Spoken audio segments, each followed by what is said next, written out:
this is a big piece of the. You thought that you would be able to do something. You thought you would be able to make a point. I thought I was making a point. I wasn't making a point. I was getting steepled. And so, how did that affect you on a long-term basis? Did it somehow? Did what you knew about yourself before that change in some way to what you should think about yourself after that?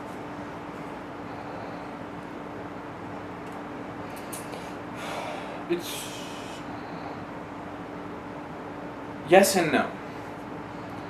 It's strange when you're in a moment like that. But on the one hand, I started kissing ass. You know, I could have really raised some serious hell on the RTC. The kids there were, you know, mostly more troublemakers than psychiatric patients. They just got, you know, sent into the system, and since it was the locked RTC, you know, that's where they sent the kids that would probably be, you know, at YOS under slightly different circumstances. And they sent me to that unit, and God, they ripped someone a new asshole for having a Walkman as contraband because they hadn't earned it in the stupid token-based behavior modification system. And it constituted contraband as far as they were concerned, which to me made it smell an awful lot like a prison. And I thought of some really funny things that could be done in order to respond to that, but I didn't. I mean, I did continue to resist, though. If we go to the adolescent acute unit, I had decided that, well, I was very clearly completely owned.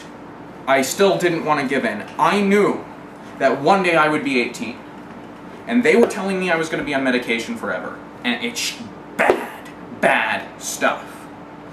Neuroleptics interfere with D2, some other dopamine receptors, and 5-HT receptors in your brain, and serotonin. The atypicals. Typicals are pretty much mostly dopaminergic. There are some new ones that are, for instance, dopamine partial agonists, Abilify. There are a number of different things that they do, but they all pretty much screw over your dopamine systems because, well, that's what they're after when they think you're psychotic. And your dopamine systems are related to a number of different critical functions. They're related to the pain-pleasure system. They're related to reward anticipation. And it shouldn't probably surprise you that those systems, well, they can allege are disrupted by a dopaminergic process, like schizophrenia, can also be disrupted by, oh, I don't know, drugs, which are designed to disrupt them. So, you know, and I totally get that they're trying to interfere with some disease process, but, you know, when I was saying that these drugs were terribly unpleasant and I didn't want to be on them because they were painful to be on, you listened to that rather than explain to me how it's a feature of my disease. Anyhow, I was continuing to try and resist, but in lesser ways. For instance, I had a laptop, because as an accommodation, one of the things that I got identified with younger was like a bunch of coordination difficulties and sensory integration crap and all of that. My mom really enjoyed dealing with doctors. She actually has been alleged to suffer from a Munchausen's by proxy disorder.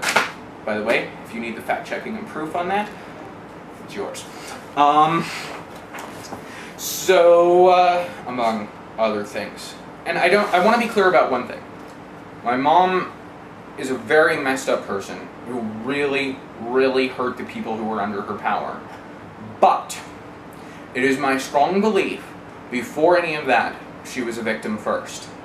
I think it's possible she was trapped in that space so much that she enjoyed it to the point she had to start being a victim of her kid's illness, or she had to start being a victim later of her kids directly in order to continue to experience that. And I don't think she would have gotten caught in that pattern if it hadn't once been real. But she could also just be a liar.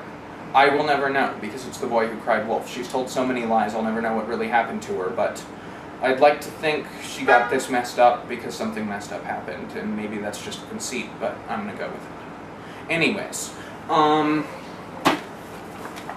so I decided, you know, one possibility was running like hell, because I had no idea how long I was going to be there.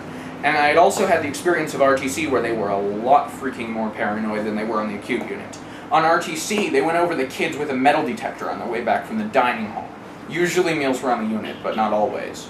And they were concerned the kids would bring metal silverware back to the unit, so they'd make us all stand in a line and go over us with a freaking metal detector. 3 times a day. Well, like I said, most of the meals were on the RTC. Whatever, okay. And like I said, I was only there for a very brief time. I was mostly on the Q unit. I was very glad that didn't happen, because in many ways I think that might have been luck or providence or something. Who knows? I don't believe in providence. I'm a James Randi person. But, let's see. Yes, I believe in it and don't believe in it. It's the double think that is required of somebody who has had a mental illness and wants to also think about things that are heebie-jeebie. Let's see.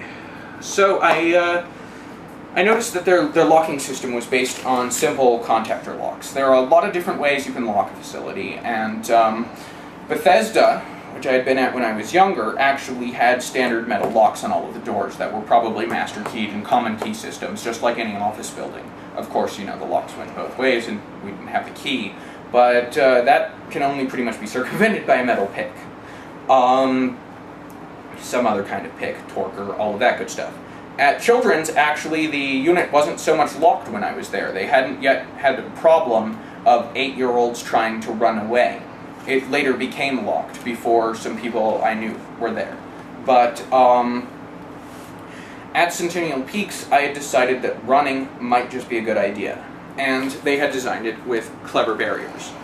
But since there was a connection between the adult and the adolescent unit, and they shared nurses, my thinking was that my best opportunity for an escape plan was to wait for a code green to occur, which is what they called a takedown and restraint, or some other psychiatric emergency was the euphemism for that.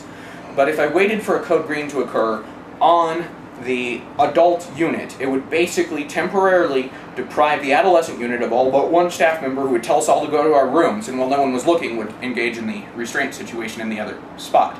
Now, of course, we were told to go to our rooms for various reasons. They didn't want us gawking at the friendly takedown. They didn't want us, you know, in the hallways to get our asses kicked if the person got away, or by the orderlies who might have mistaken us for each other. And,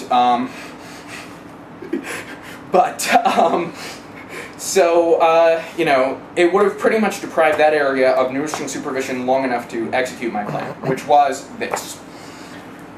They used Phillips head screws and contactor locks.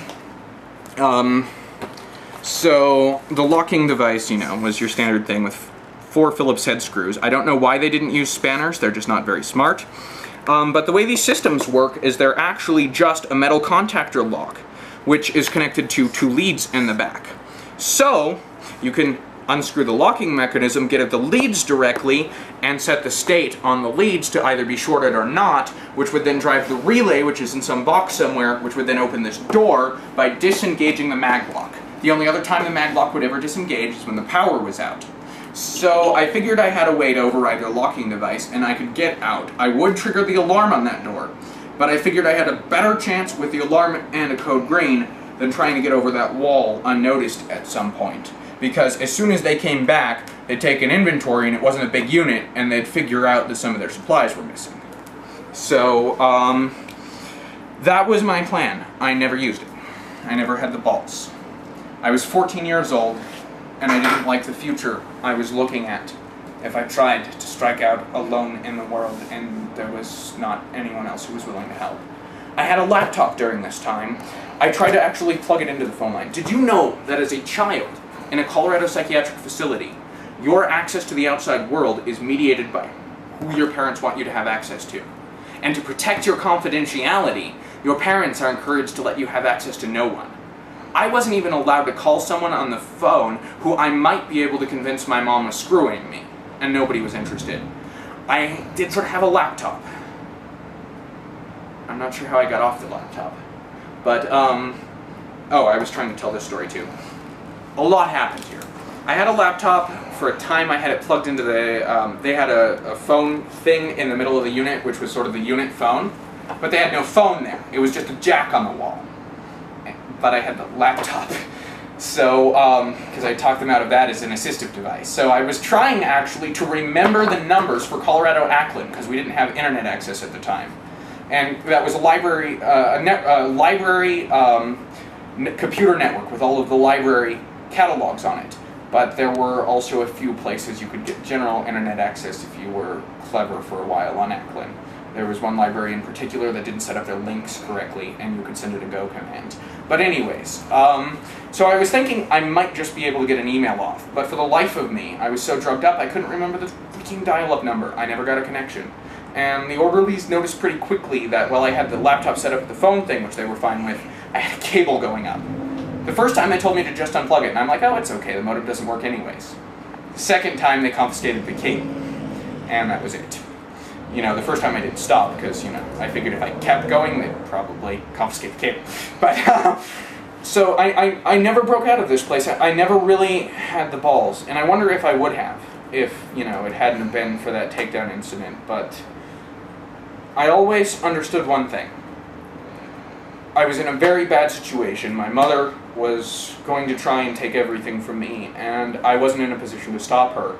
So somehow or another, I also understood that I needed to survive to my 18th birthday, and that my best bet for total freedom came as I crossed that line. So I considered things like this. I actually, you know, 5 years later, I went back to that facility. The screw is still missing, which was my signal that these three are still finger loose. Now, it's possible they tightened it. It's possible that, you know, they just didn't know how to replace the screw because it was missing. But I can tell you, when I came back 5 years later, I really, really, really enjoyed the fact that that screw was still not there. Because, you know, it was the door by the outside. One of the orderlies, while I was doing this, came up and asked what I was doing. And I explained to him that I was looking at the bunnies I could see in the field. And I got all sad, and I was like, oh, I wish I just didn't have to stare at this window. And of course he encouraged me to leave the window, so my work was interrupted for a time. But, you know, I actually didn't get caught.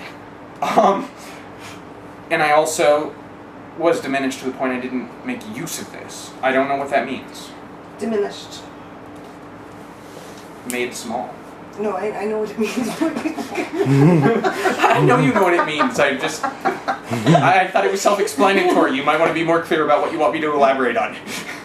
The process of being diminished, of how I know that we both know the process, but to verbalize how it comes from you feeling like you have some sense of ability to move the way you want to not. Well, I mean, it began very simply when the person who originally admitted me, even before the knife incident, for those 2 days, that set off this chain reaction of death. Yeah, it was probably an inopportune thing to call it. Chain reaction of horrible nastiness. She had the nerve to tell me that within a few days I would be thanking her for sending me back to the unit because I was really clearly quite sick. And once I understood, I would thank her. So it began there, when I was told how I was going to feel, and I was sitting here thinking, you know, lady, I don't think that's probable. I'm sorry. And later, I ran into her again, because, you know, she never actually poked her head back on the unit, but she did eat lunch, and every once in a while, you know, there was the right line up. So I was like, hey, I just wanted to comment on your prior comment. And she's like, yeah, are you feeling much better now? And I'm like, no. I want you to know that I still think you're an asshole, and I still think you violated my rights. And that was the last time I ever spoke to her. I don't even remember her name. She was just a person who pushed a button that made me go in. But, you know, it began there. And then, of course, we had groups, and they'd have, the bipolar group and the MSEC group. And they would explain how we could not understand our own thinking, and that it was disordered, and that we didn't get it. And the most funny shit is I had believed that from the prior hospitalizations. But in this particular instance, all I was telling them is that my mother was telling me lies to have me locked up. I was not, for instance, telling them that toilet monsters were going to come eat me, or something like that, something which would have been clearly delusional. I may have done that as a child, but that was a long time before. And I was very young at the time, which sort of makes you wonder. But, you know, in this instance, I was simply trying to tell them that my mother was actively telling lies. Pretty much exactly what this report I have documents, which, of course, is not by me, but by some very fancy forensic psychologist that my parents had hired in order to squabble between themselves. Actually, my mother hired the forensic psychologist and ended up with the Munchausen's thing as a result. It was funny.